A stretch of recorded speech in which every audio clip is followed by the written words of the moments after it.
All right, let's talk about one of the most maddening parts of the digital SAT, those word choice questions. You know the ones. You've stared at four super simple words, you know what they all mean, and you still manage to pick the wrong one. It's super frustrating, right? Well, today we're going to crack that code. Seriously, we've all been there. You read the sentence, you look at the options, and they all seem kinda right. It feels like it should be an easy vocabulary question, but it's really a trap in disguise. So what is actually going on here? Okay, so the first and honestly the biggest mistake people make is believing a certain myth, that these questions are just a test of how big your vocabulary is. If you think that, you're already on the path to the wrong answer. And this right here completely reframes the whole thing. The SAT couldn't care less if you know a big fancy word. What it really cares about is whether you know the exact word for the job. It's not about flexing your vocabulary, it's a test of precision. You're not looking for the word that sounds the most impressive, you're looking for the word that fits into that sentence like a key into a lock.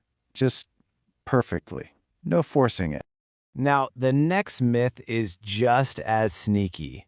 It's this idea that a more dramatic, more emotional, or more intense word is somehow a better, more academic choice.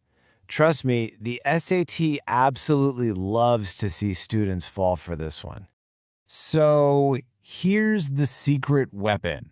Denotation is always more important than connotation.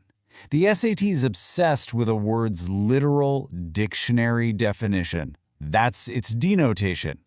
It wants you to completely ignore the emotional baggage or the general vibe a word carries. That's its connotation. The right answer is almost always the most neutral, objective, and literal one on the list. This example shows it perfectly. Let's say a passage is just reporting some scientific findings. If you say the scientist claimed the results, you're actually injecting a little bit of doubt. It kind of implies there might be a challenge to it.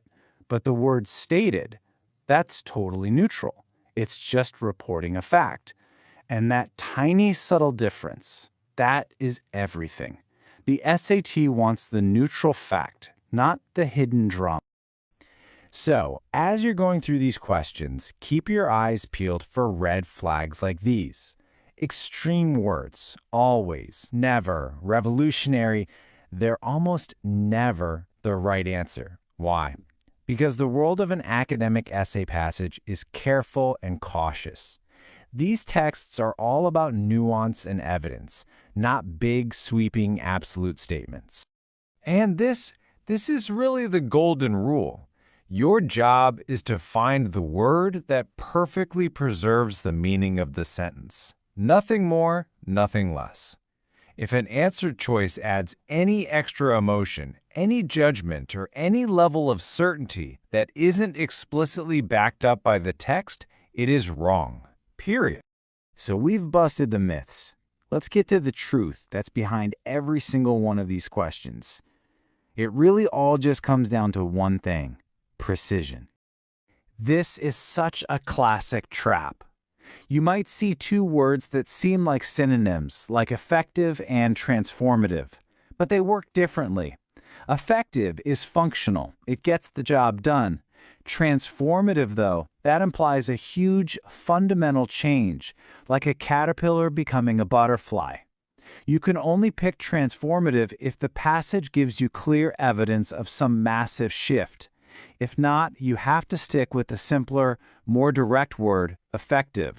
And you've got to always remember the environment you're in. These SAT passages have a very specific tone. They're neutral, they're formal, and they're cautious. Knowing this actually makes your job easier. Any answer choice that sounds too casual or too opinionated or too emotional, you can just get rid of it right away. It just doesn't fit the vibe. Okay, so how do we put all this together into something simple, something you can actually use on test day? Well, I call it the high score filter. Before you bubble in that answer, just run the word through these 3 quick questions. First, does it mean exactly what the sentence needs? No wiggle room. Second, does it match that formal neutral tone we just talked about? And third, and this is the real deal breaker, does it add anything unnecessary? Any emotion, judgment, or certainty? If the answer to that last one is yes, you toss it out immediately. You know, when you finally get it, the ultimate takeaway is kind of funny. The correct answer on these questions is usually the least exciting one. It's simple. It might even sound a little boring, but you'll know it's right because it fits the context perfectly without any extra drama or flair. You really have to train your brain to look for boring but correct. I really want you to burn this quote into your memory. It's probably the most important truth for these word choice questions. Those flashy, dramatic, extreme words, they're trying to trick you. They're trying to sound smart to impress you. Don't fall for it. The humble, quiet, precise word, that's your best friend here. So I'm going to leave you with this question. The next time you're doing a practice test and you hit one of these questions, what's your goal going to be? Are you going to hunt for the word that sounds the most impressive? Or are you going to hunt for the word that is simply, undeniably, and precisely correct? I think you know the answer.